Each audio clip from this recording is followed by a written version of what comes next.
Bismillahirrahmanirrahim. Assalamualaikum warahmatullahi wabarakatuh. Innal hamdalillah nahmaduhu wa nasta'inuhu wa nastahdihi wa nastaghfiruhu wa na'udzu billahi min shururi anfusina wa min sayyiati a'malina. Man yahdihillahu fala mudilla lahu wa man yudlil fala hadiya lahu. Asyhadu an la ilaha illallah wahdahu la syarika lah wa asyhadu anna Muhammadan abduhu wa rasuluhu la nabiyya ba'dah. Allahumma fashalli wa sallim wa barik wa karim ala sayyidina Muhammadin miftahi babi rahmatillah adada ma fi ilmillah salatan wa salaman daimaini bidawami mulkillah wa ala alihi wa sahbihi wa mawalah. Subhanakallahumma la ilma lana illa ma 'allamtana innaka antal alimul hakim wa tub 'alaina innaka antat tawwabur rahim. Allahumma arinal haqqa haqqan warzuqna ittiba'ahu wa arinal batila batila warzuqna ijtinabah wa la taj'alhu 'alaina mushtabihan fanattabi'al hawa. Allahumma 'allimna ma yanfa'una wanfa'na bima 'allamtana wa zidna min ladunka 'ilma. Amma ba'd. Bapak-bapak, saudara-saudara, ibu-ibu, para jamaah salat maghrib yang dirahmati oleh Allah Subhanahu wa taala, kembali kita bersyukur kepada Allah pada malam hari ini. Kembali kita bisa melanjutkan taklim kita seperti biasanya, membahas ilmu fikih, yaitu ilmu yang membahas mengenai tata cara ibadah kita dan juga hukum-hukum lain yang berkaitan dengan perbuatan manusia sehari-hari. Pada pertemuan yang lalu kita masih membahas mengenai sunnah-sunnah di dalam sholat, perbuatan-perbuatan yang dianjurkan untuk kita lakukan ketika kita sholat. Sedikit kita ingin mengulang apa yang telah kita pelajari pada pertemuan yang lalu, bahwa ketika sholat kita dianjurkan, yang pertama di sini disebutkan untuk membaca surat yang pendek setelah membaca surat Al-Fatihah. Ini khusus bagi yang sholat sendiri atau bagi makmum yang tidak mendengar bacaan imamnya.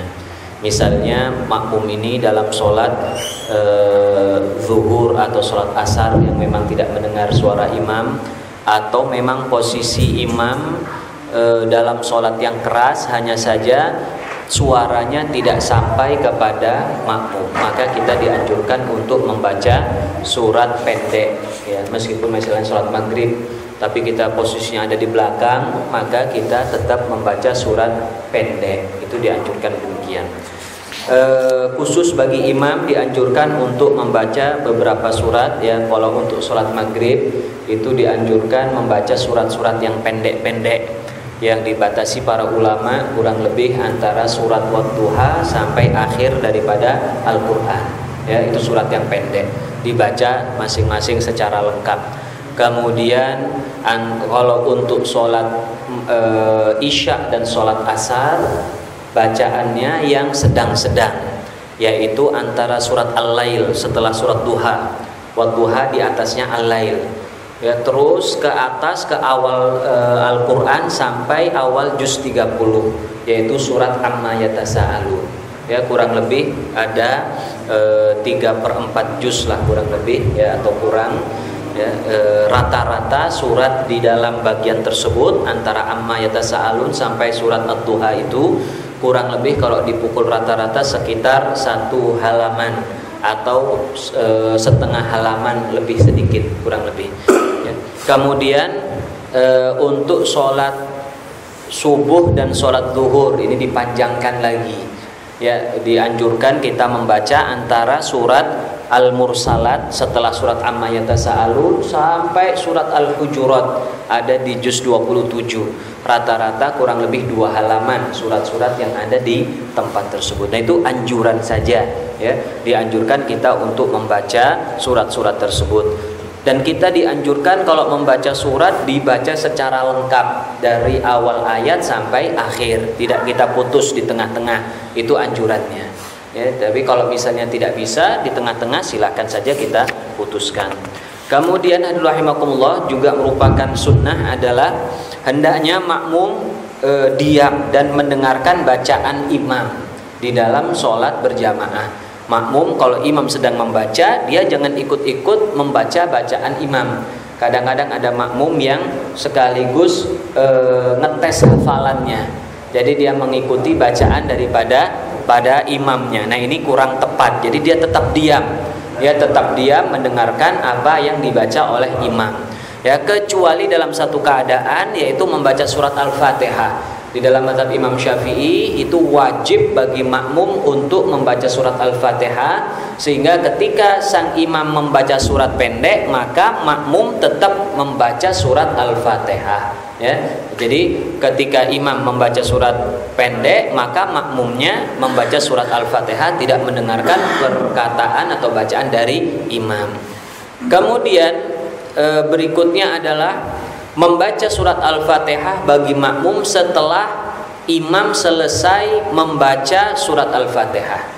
Jadi makmum ini kan membaca surat Al-Fatihah wajib dalam mazhab Imam Syafi'i, dalam mazhab Imam Ahmad itu sunnah, dalam mazhab Imam Abu Hanifah juga sunnah kita membaca surat Al-Fatihah. Ya, kita membacanya kapan? Setelah imam selesai membaca Al-Fatihah. Setelah imam waladhdallin amin, baru kita membaca Al-Fatihah. Itu sunnah. Tapi kalau kita mau majukan boleh. Ketika imam baca Fatihah, kita baca Fatihah juga, tidak apa-apa. Khususnya misalnya kalau kita khawatir imamnya bacaannya terlalu cepat sehingga tidak bisa kita ikuti bacaan imam tersebut, sehingga nanti khawatirnya imam ruku sementara kita belum selesai membaca Al-Fatihah. Jadi kita dahulukan saja.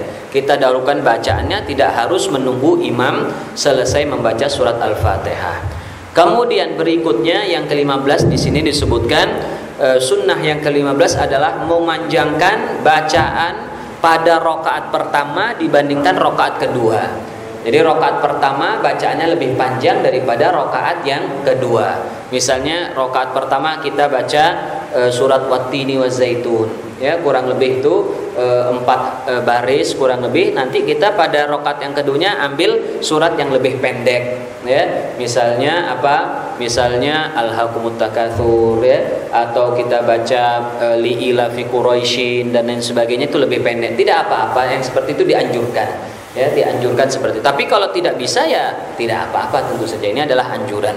Anjurannya juga di sini termasuk di dalamnya adalah kalau kita membaca surat pendek, maka bacanya secara berurut ke bawah, ke arah selesainya Al-Qur'an.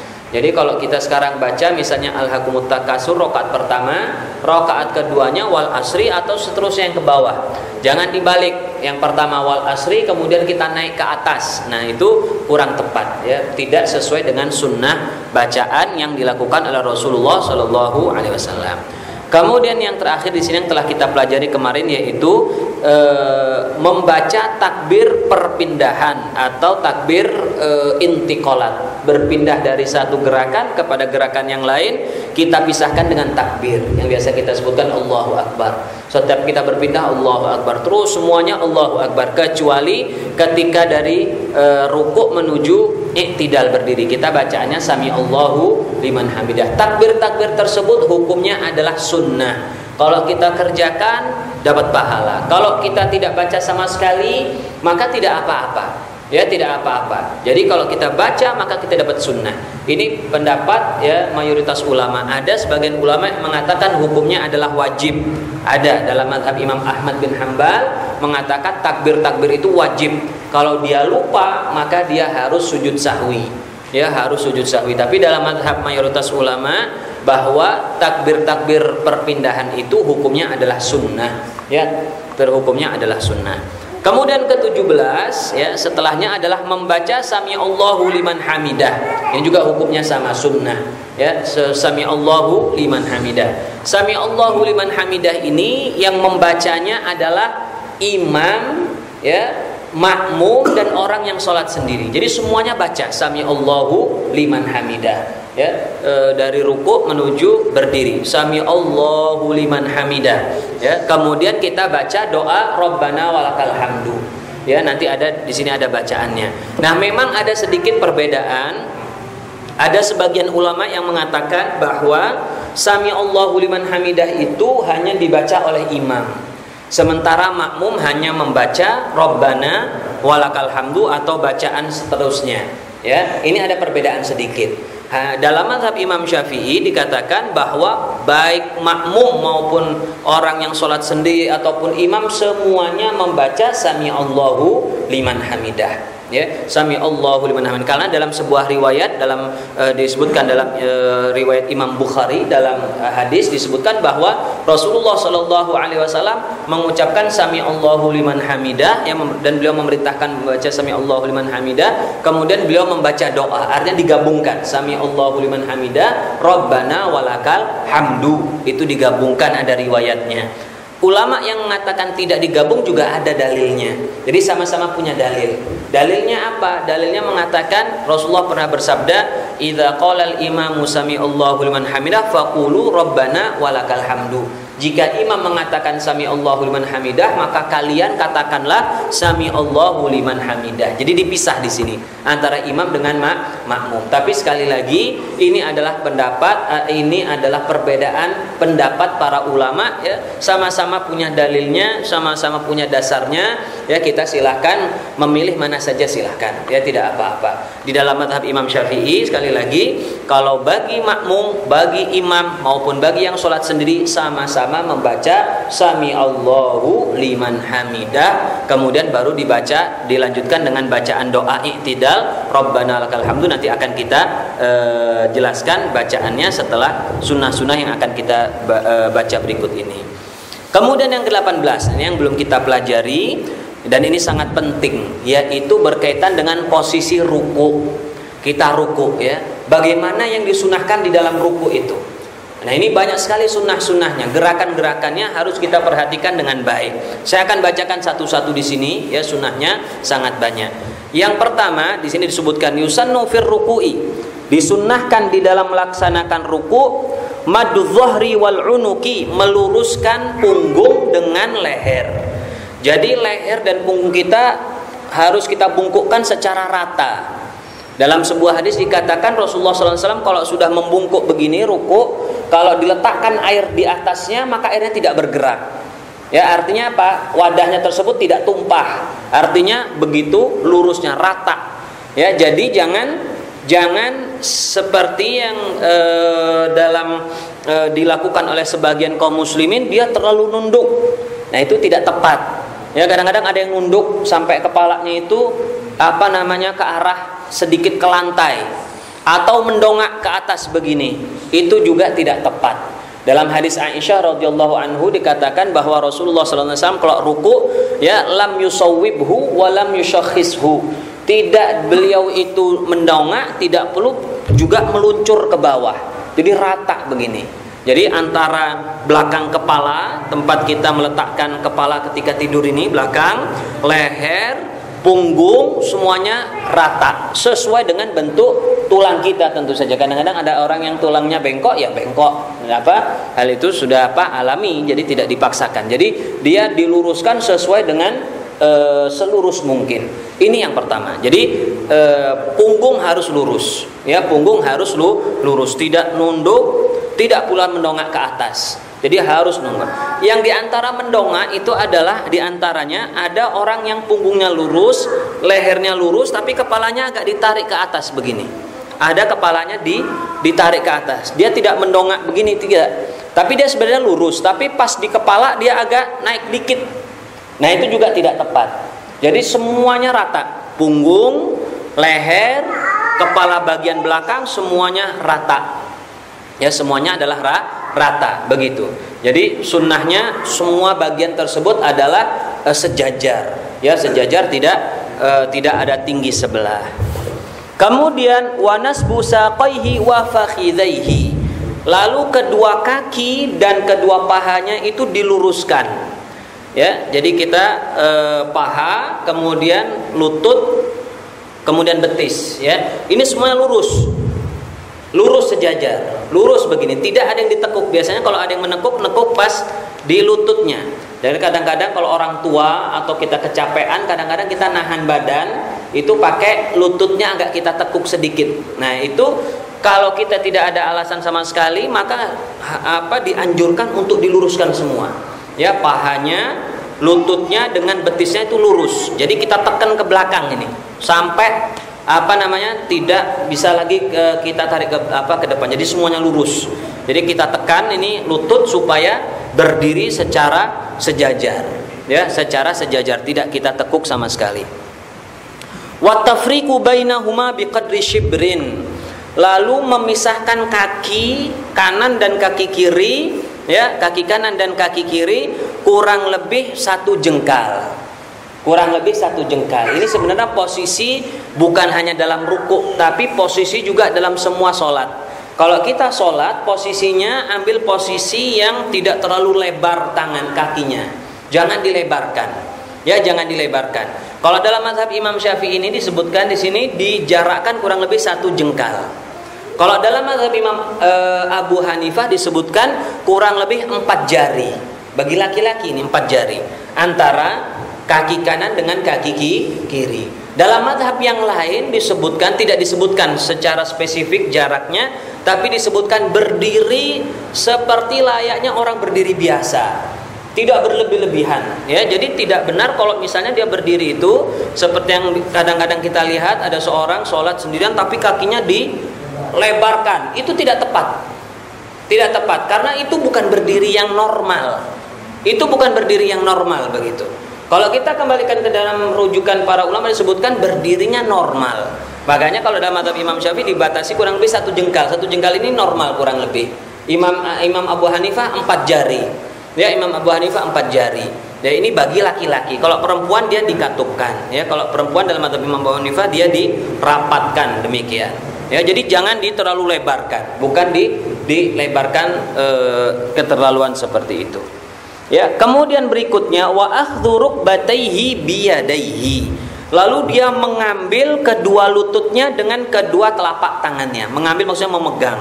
Jadi telapak tangan ini nanti kita letakkan pas persis di lutut seperti kita sedang memegang.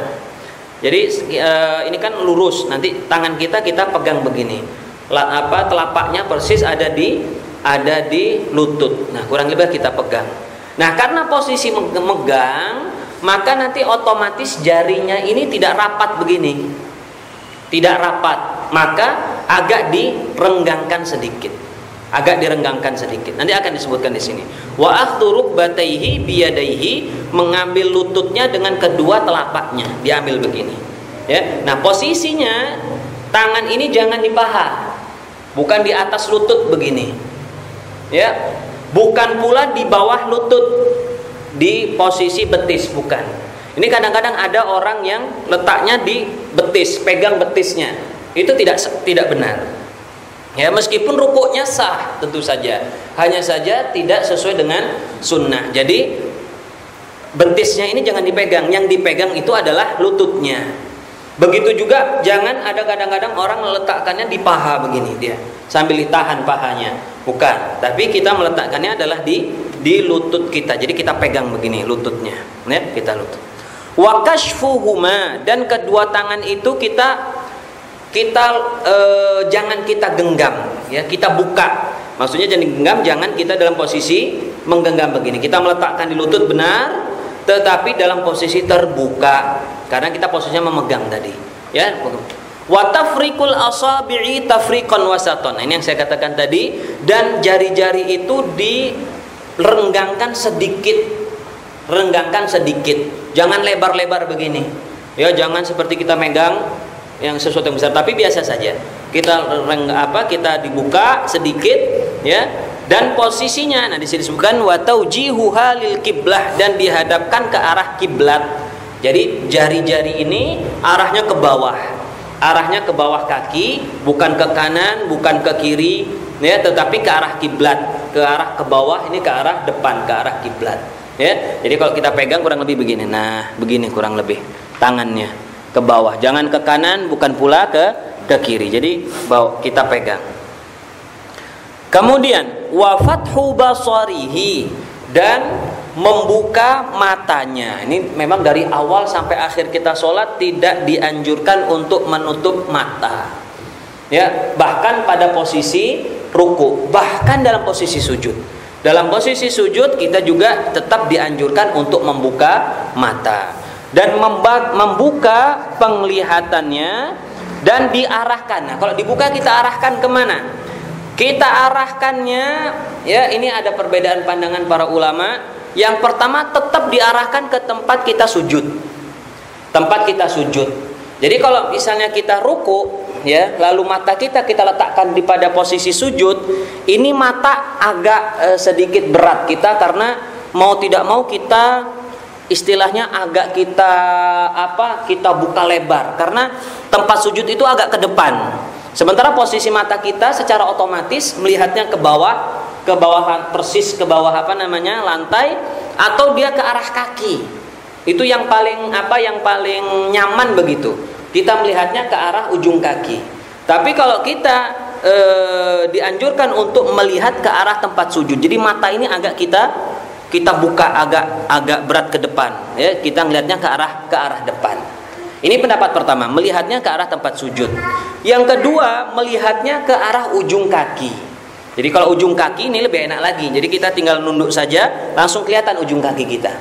Ya, ujung jari itu nggak perlu berat-berat mata kita buka. Tapi yang pertama tadi agak sedikit berat. Kita buka mata, kita arahkan ke arah sujud, karena arah sujudnya agak ke depan sedikit. Ya, ke arah depan sedikit. Kemudian wa ayyujafiyar rajulu mirfaqaihi an janbaihi, dan hendaklah bagi laki-laki menjauhkan kedua sikunya ini dari perut. Jadi kalau kita ruku, ya, kita pegang ini, siku ini ada sebagian orang kalau ruku ini sikunya ditarik ke dalam begini. Nah, ini tidak tepat. Ini jadi sikunya tetap dibiarkan biasa seperti biasa. Kalau dibiarkan biasa, dia nanti akan ada di samping sendiri dia. Menjauhkan itu nggak harus kita buka lebar begini seperti dalam sujud, tidak. Yang penting dia kita pisahkan, tidak nempel lah istilahnya. Jadi antara siku ini tidak kita tempelkan di samping kiri atau kanan daripada perut kita, tidak ditempelkan begini, tapi kita lepaskan biasa. Ya, kita lepaskan. Ini kalau kita posisi normal akan lepas sendiri. Ya, akan terpisah sendiri. Wa batnahu an fakhidhaihi, perutnya juga bagi laki-laki jangan ditempelkan di paha. Sebagian ada orang yang menciutkan badannya sehingga perutnya ini ada yang nempel di pahanya. Tidak, jadi kita agak jauhkan sedikit. Jadi dengan posisi yang mungkin 90 derajat begitu, ya, maka akan terpisah sendiri. Wa tarku khafdhi ra'sihi, dan kepalanya tidak terlalu ditundukkan seperti yang saya katakan di awal. Jadi jangan menjorok ke bawah begitu, ya, jangan menusuk ke bawah. Wa dzikril ma'thuri, dan membaca zikir yang dianjurkan. Jadi bacaan zikir di dalam ruku itu hukumnya sunnah. Jadi kalau ada orang ruku tidak baca zikir, rukunya sah, tidak masalah. Ya, zikirnya apa? Seperti yang kita pelajari, subhana rabbiyal azimi. Ya, ada ditambah dalam mayoritas ulama ditambah wa bihamdi. Subhana rabbiyal azimi wa bihamdi. Ya, itu adalah bacaan zikirnya. Minimal kita baca sekali. Minimal untuk mendapatkan sunnah dibacanya sekali. Ya, maksimal yang paling sempurna dibaca 3 kali. Subhana rabbiyal azimi atau subhana rabbiyal azimi wa bihamdi kita baca 3 kali, itu yang sempurna, minimal sempurna. Dan itulah standar bagi imam. Jadi bagi imam, ya, kalau jamaahnya itu jamaah yang bermacam-macam dan tidak terbatas, maka imam tidak dianjurkan melebihi bacaannya dari 3 tersebut. Karena apa? Menghormati makmumnya. Mungkin ada makmum yang buru-buru, ada makmum yang sakit dan lain sebagainya. Tapi kalau jamaahnya terbatas, misalnya kita di dalam komplek ini kan yang sholat itu aja biasanya. Ya, nggak akan banyak orang dari luar mampir ke sini, kan jarang, ya. Yang sholat ya penduduk komplek ini saja. Nah, kalau jamaahnya itu terbatas dan jamaahnya itu bisa menerima untuk dipanjangkan lagi bacaannya, maka dianjurkan dibaca lebih panjang. Ya, tapi kalau kita tidak tahu, misalnya macam-macam yang sholat di belakang kita, tidak dianjurkan panjang-panjang. Jadi maksimal 3 kali saja. Subhana rabbil azimi wa bihamdi, subhana rabbil azimi wa bihamdi, subhana rabbil azimi wa bihamdi, selesai. Tapi kalau mau dipanjangkan silahkan panjang. Kalau panjang banyak doanya macam-macam.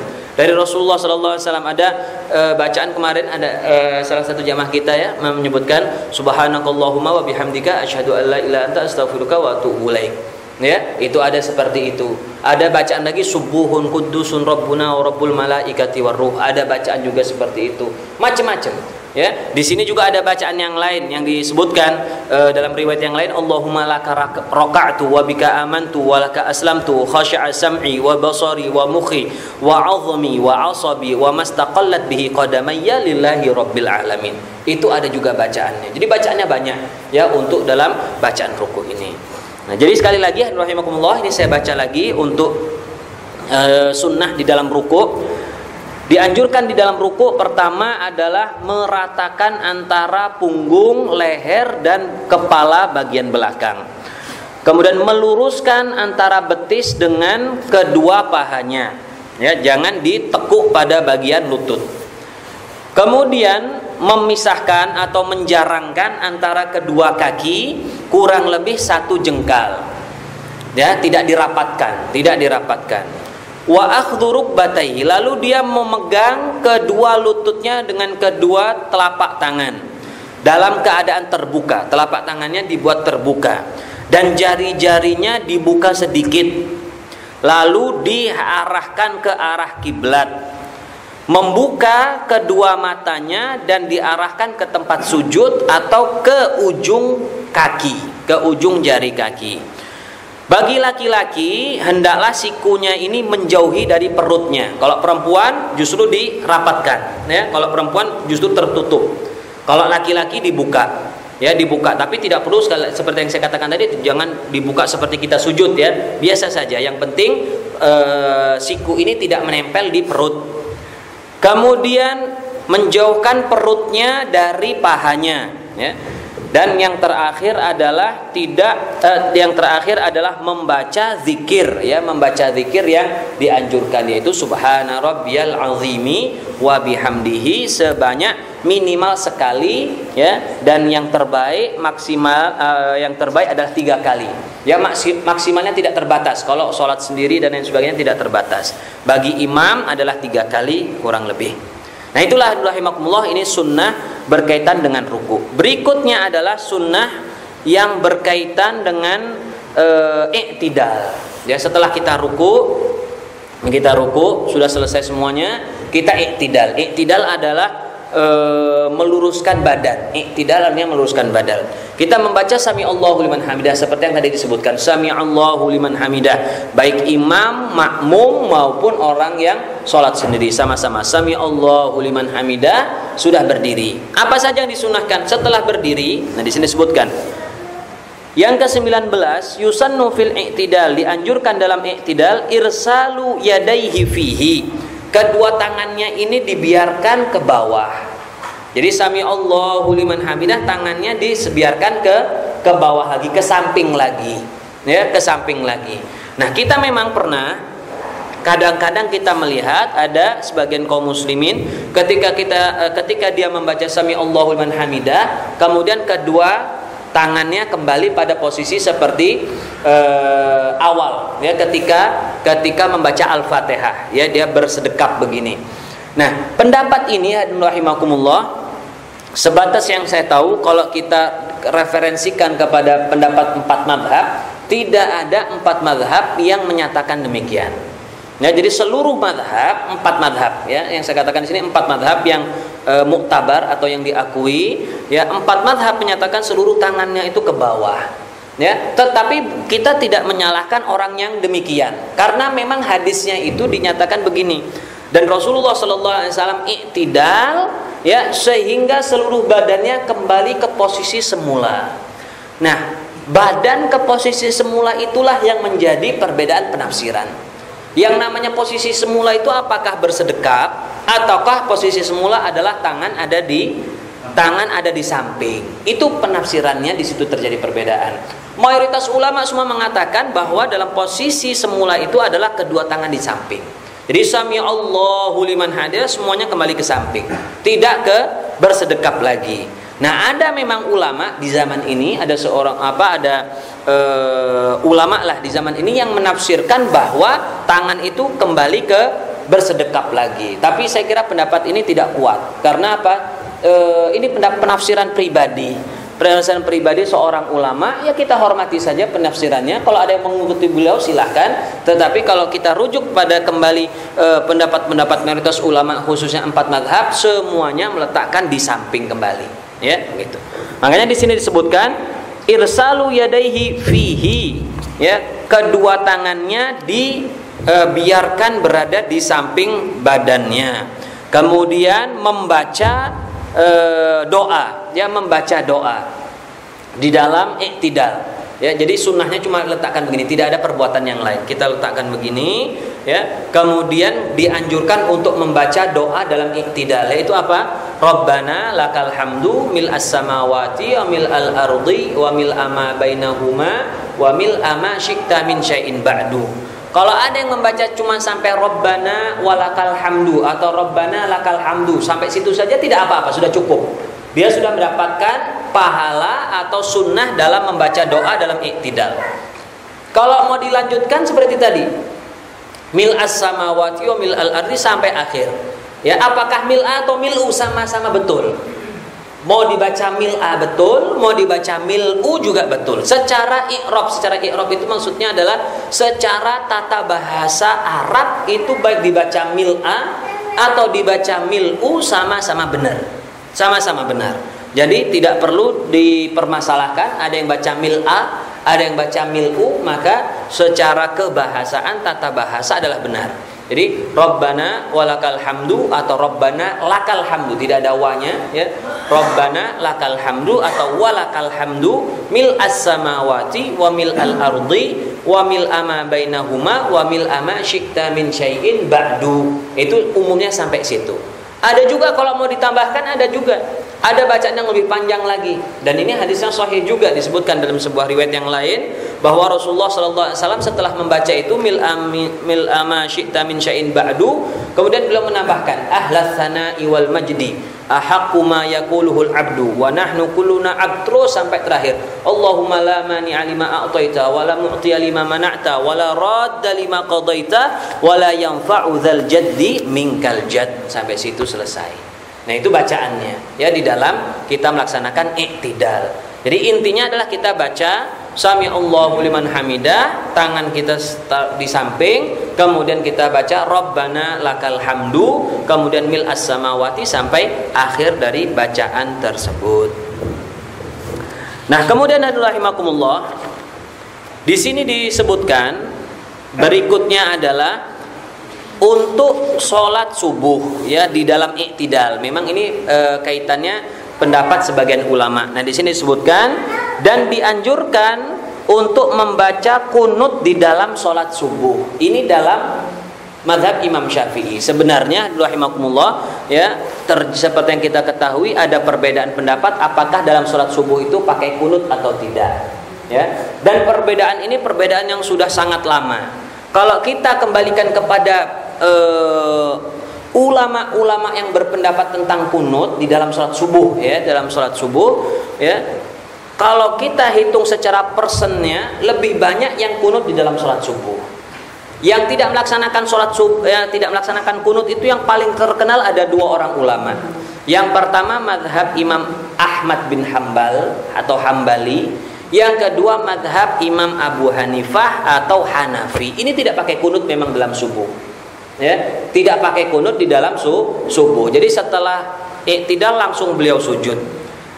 Tapi kalau dalam mazhab yang lain, dalam mazhab Syafi'i yang paling terkenal, begitu juga dalam mazhab Imam Malik. Nah, ini yang jarang orang dengar. Dalam mazhab Imam Malik atau Maliki, satu di antara 4 mazhab tersebut, itu juga pakai kunut subuh. Pakai kunut subuh, tapi tidak terkenal saja pendapat ini karena tidak umum dibicarakan. Dan kunut subuh memang di dalam mazhab Imam Malik itu, ya, ini agak sedikit unik, dibacanya sebelum ruku. Jadi setelah baca Fatihah, kemudian baca surat pendek, kemudian membaca doa kunut, baru setelah itu ruku. Itu dalam mazhab Imam Malik, ya. Tapi kalau misalnya dibaca setelah ruku tidak apa-apa juga dalam mazhab mereka. Intinya adalah dalam mazhab Imam Malik itu pakai kunut juga, ada kunutnya. Nah, ini kalau 4 mazhab. Jadi 4 mazhab kalau kita hitung persennya sama-sama, berarti sama-sama kuat. Jadi bukan dikatakan yang kuat itu atau yang lebih banyak adalah tidak pakai kunut. Tidak, kenyataannya kebalikannya. Kenyataan yang pakai kunut lebih banyak. Ada juga madhab yang lain. Ini ada madhab ulama tapi sekarang sudah tidak ada lagi. Misalnya madhab Zahiriyah. Ya, madhab Zahiriyah sudah tidak ada lagi. Itu pakai kunut. Sekarang sudah tidak ada lagi. Madhab Ishaq bin Rahawai. Ishaq ini juga seorang mujtahid besar, teman seangkatan Imam Ahmad, istilahnya sepantarannya, sama-sama ulama besar. Pendapatnya juga dipakai. Ini juga pakai kunut. Ya, tetapi memang pengikutnya tidak ada. Imam ini pengikutnya tidak ada. Ada imam-imam yang lain juga, Imam Auza'i pakai kunut juga ya di dalam sholat subuh. Intinya adalah rahimakumullah, sebenarnya pendapat kunut ini kalau kita mau kita perhitungkan dari pendapat-pendapat ulamanya, lebih banyak yang pakai kunut dari dalam subuh daripada yang tidak pakai. Tapi sekali lagi ini adalah khilafiyah. Mau pakai tidak apa-apa, pakai juga silakan karena sama-sama ada ulama yang menyatakannya. Yang tidak boleh adalah menyalahkan yang tidak pakai kunut atau yang pakai kunut disalahkan. Itu yang tidak boleh. Ya, jelas-jelas tidak boleh. Ya, karena sama-sama ada ulamanya. Nah, mazhab Imam Abu Hanifah dan mazhab Imam Ahmad yang tadi tidak pakai kunut subuh, itu mereka tidak pakai kunut subuh, tapi mereka kunut dalam sholat witir setiap hari. Mereka kalau sholat witir, setiap di rakaat terakhir mereka selalu kunut. Dua mazhab tersebut yang tidak pakai kunut subuh, tapi kalau pas witiran selalu pakai kunut.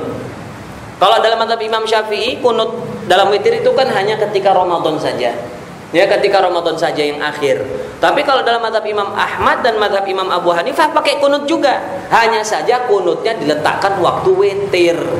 Witir sepanjang tahun, kapan saja kalau melaksanakan witir, maka dia membaca doa kunut. Bacaannya apa kunutnya? Sama bacaannya. Bacaan isi kunutnya kurang lebih sama karena riwayat tentang kunut itu sedikit doanya. Ya, yang paling terkenal itu yang seperti biasa dibaca di kaum muslimin di Indonesia dalam mazhab Imam Syafi'i, Allahumma hdina fi man hadait wa afina fi man afait wa tawallana fi man tawallat, sampai terakhir. Itu yang paling terkenal. Ada juga bacaan kunut yang lain ada. Ya. Dan kalau bacaan kunut itu mau kita rubah dengan bacaan yang lain juga boleh. Yang penting doa. Kunut itu artinya doa. Ya, kunut itu artinya doa. Nah, itulah. Jadi hadirin rahimakumullah, jadi di antara hal yang disunnahkan dalam i'tidal untuk madhab Imam Syafi'i dan beberapa madhab yang lainnya adalah membaca kunut ketika posisi i'tidal sebelum dia ruku. Berikut ini ya tentang sunnah di dalam sujud, insya Allah akan kita bahas pada pertemuan yang akan datang. Masih ada sedikit waktu, kurang lebih ada 5 menit atau lebih sedikit. Kita buka saja untuk tanya jawab ya sebelum kita akhir ini. Demikian hadirin rahimakumullah, kami persilakan kalau ada yang ingin bertanya. Silakan Pak. Assalamualaikum warahmatullahi wabarakatuh. Waalaikumsalam. Saya menanyakan masalah yang kita sebutkan tadi. Jadi tadi saya mengatakan bahwa kita membaca Al-Fatihah tadi mengiringi bacaan imam. Iya. Kemudian imam membaca surat pendek, kita selesai. Apakah itu kudus kita jadi dengan imam? Iya. Ini satu yang pertama.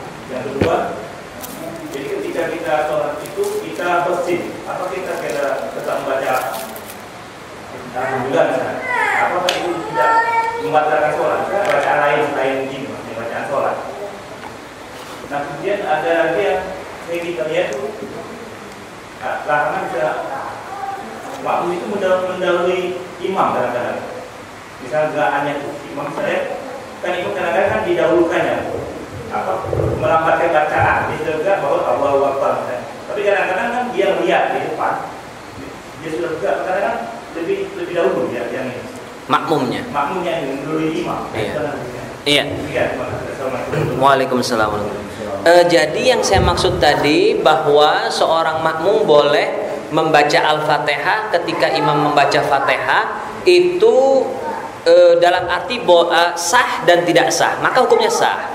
Tapi kalau yang paling dianjurkan bacaan Fatihah itu dilakukan setelah imam selesai membaca Al-Fatihah. Jadi kita tunggu dulu imam baca Fatihah waladhdallin amin, baru kita membaca surat Al-Fatihah. Itu tempat yang paling baik, yang paling sunnah. Hanya saja saya katakan tadi, ini adalah tempat yang sunnah. Artinya kalau kita tempat yang lain boleh saja. Misalnya kita dalam keadaan darurat, imamnya bacanya terlalu cepat, kita khawatir kalau nunggu waladhdallin amin nanti kita nggak kekejar bacaan Fatihahnya. Maka kita baca Fatihah sejak awal. Imam membaca Fatihah, kita juga membaca Fatihah. Apa hukumnya? Tidak apa-apa. Tidak apa-apa. Tapi anjurannya apa? Tidak dianjurkan melakukan itu. Dianjurkannya setelah imam baca Fatihah, baru kita membaca surat Al-Fatihah. Nah, nanti setelah kita selesai membaca surat Al-Fatihah, kalau imam sedang membaca surat pendek misalnya, ya, apakah kita ngikuti imam? Tidak, kita tidak boleh ngikuti imam. Itu makruh hukumnya. Kalau imam sedang baca surat pendek, kita mendengarkan. Jangan kita ngikut-ngikut. Kebanyakan ada orang cuma ingin ngetes sekaligus membaca, mengetes hafalannya. Itu kurang baik. Ya, tetapi kalau dilakukan sah sholatnya. Hanya saja itu makruh. Makruh itu tidak disukai, tapi sholatnya sah. Jadi sekali lagi, kalau imam sedang membaca, aslinya kita diam. Kita mendengarkan bacaan imam tersebut, termasuk Fatihah. Kita diam. Imam membaca Fatihah, kita juga diam. Ketika imam sudah selesai, baru kita membaca surat Al-Fatihah. Itu hukumnya seperti itu kurang lebih. Wallahu a'lam. Yang kedua berkaitan dengan makmum yang mendahului, ya. Hukumnya adalah haram bagi bagi makmum mendahului gerakan imam. Hukumnya haram. Bahkan kalau disengaja bisa membatalkan sholat dari makmum. Dalam hadis disebutkan orang yang mendahului imam di dalam sholatnya, ya, kata Rasulullah, apakah ia tidak takut Allah akan merubah wujud kepalanya itu menjadi keledai, menjadi khimar. Jadi itu ancamannya. Kalau seorang mendahului imamnya, maka akan dirubah wujudnya oleh Allah Subhanahu wa taala menjadi keledai, naudzubillah min dzalik. Ini menunjukkan dosa besar. Ini menunjukkan dosa besar. Jadi bagi makmum, maka dia harus berposisi bagaimanapun sebelum imam. Bagaimana kalau kadang-kadang imamnya lambat, imamnya sudah tua misalnya. Makmum yang ada mengetahui gerakan imam harus memposisikan diri, tidak boleh cepat-cepat. Dia harus ngerem. Dianya yang harus ngerem, makmum itu. Bukan imamnya yang suruh cepat-cepat, bukan. Dianya yang suruh lambat-lambat. Dia yang harus lambat-lambat. Ya, kadang-kadang ada imam ya karena sudah tua, Allahu Akbar, pelan dia. Kita yang ngerem, kita yang nahan. Jangan imamnya mentang-mentang dia sudah tua kita dahuluin lagi, tidak. Kita tetap menahan diri, ya, dalam posisi seperti itu. Wallahu a'lam. Tadi yang kedua Bapak? Yang kedua bersin. Oh ya, bersin. Ketika bersin, kita misalnya bersin secara pribadi, boleh nggak kita baca alhamdulillah? Boleh, tidak apa-apa. Tidak membatalkan sholat kita, karena bacaan bersin itu sendiri adalah zikir. Baca kita alhamdulillah, kita baca alhamdulillah di dalam sholat, batal tidak sholat kita? Tidak batal. Hanya saja kalau pas kita baca alhamdulillahnya atau bersinnya itu pas sedang kita membaca surat Al-Fatihah, khusus Al-Fatihah saja. Kalau kita di tengah-tengah lagi baca Al-Fatihah, iyyaka na'budu wa iyyaka nasta'in, kita bersin, lalu kita baca alhamdulillah, maka dia harus ngulang bacaan Fatihah dari awal. Itu saja, khusus Fatihah. Tapi kalau surat yang lain tidak. Mengapa harus diulang? Karena disebutkan dalam syarat membaca Fatihah, Fatihah itu tidak boleh diselingi dengan zikir apapun yang tidak ada kaitannya dengan sholat. Bersin itu tidak ada kaitan langsung dengan sholat, ya. Tapi kalau kita laksanakan ketika lagi ketika membaca Al-Fatihah, tidak apa-apa, tidak masalah, tidak membatalkan sholat kita. Hanya saja Fatihah kita harus kita ulang lagi. Kalau kita pas lagi diam, kita lagi dengarkan bacaan imam, tiba-tiba kita bersin, kita alhamdulillah, tidak apa-apa. Nah, nanti makmum yang kanan kiri setelah kita baca alhamdulillah, apakah kita dianjurkan bacakan yarhamukallah? Tidak sama sekali. Khusus hanya alhamdulillah saja. Karena bacaan yarhamukallah itu sudah doa khusus antar person begini. Doa istilah kita yarhamuka, ka itu artinya kamu, ya. Ini menggunakan dalam bahasa Indonesia adalah menggunakan kata ganti kedua secara langsung. Dalam doa di dalam sholat, kalau doa yang mengandung kata ganti kedua itu membatalkan sholat. Seperti yarhamukallah itu. Jadi semoga Allah merahmati kamu, nggak boleh. Kalau mengatakan semoga Allah merahmatinya, kata ganti ketiga tidak apa-apa. Tapi tidak dianjurkan kita mengucapkan itu. Jadi kalau kita bersin, alhamdulillah sudah selesai. Khusus untuk orang yang bersinnya saja. Yang lainnya nggak usah ikut-ikut. Yang lainnya tidak perlu ikut. Demikian Pak, wallahu a'lam. Ya. Silakan Pak. Alhamdulillah kalau kita baca di dalam hati saja. Iya. Tidak masalah. Kalau dibaca dalam hati, para ulama sepakat tidak ada masalah dalam hal itu. Jangankan bahasa Arab, bahasa Indonesia saja kalau kita baca dalam hati tidak batal. Ya, bahasa Indonesia saja tidak batal. Begitu. Wallahu a'lam. Ada lagi, Pak? Nah, insya Allah ya. Baik, Pak, terima kasih.